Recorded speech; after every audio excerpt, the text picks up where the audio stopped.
Toby, tell me first how you got into skateboarding. So I got into skateboarding in about 2015, 2016. Like someone who was my mentor, he worked at the store called Supreme LA, and I would go there and talk with him and watch the skate videos. They had like a little TV in the store. I'd watch the skate videos, and I was like, I want to do that one day. And I told him that, and he gave me a whole complete setup to go start skating. And ever since then, I've just been skating. And you learned in this park? I remember the first time I had my skateboard and I brought it back home from the store. I skated around the basketball court, just like trying to push around and skating right here. Yeah. This is cool that we get to do the interview here in where I first started skating, where it all originated. It's coming full circle. You're skateboarding with your friends. You're like, this is kind of fun. Where did you come up with the idea to start the Crenshaw Skate Club? When I looked at skate videos, skate magazines, I never really saw people who looked like me and my friends.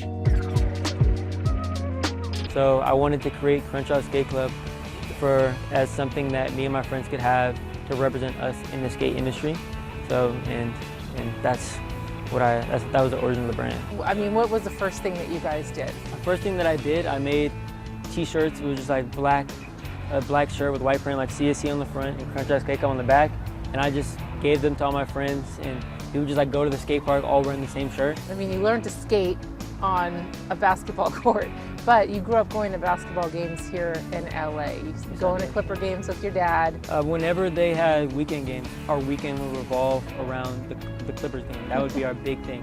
And now you're making clothes. Yeah, that's insane. And yeah, just going to like hundreds of these games with my dad over the years and being able to collaborate with the Clippers is a surreal moment. It's beyond surreal, Toby. I mean, you're 18 years old, you're a freshman at Stanford, and you're collaborating with a pro sports team that you grew up rooting for. I mean, how did the introduction happen with the Clippers? So one of my friends called me one day, and they were like, do you want to do, because all my friends know I'm a Clippers fan, I post about it on my social media all the time.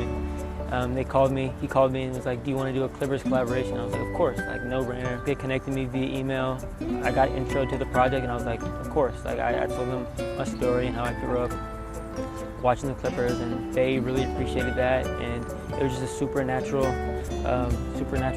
collaboration and project, and it was a full circle moment. I'm sure it's one thing when you're designing just stuff for Crenshaw Skate Club, but when you're now working with the Clippers, was there some added pressure?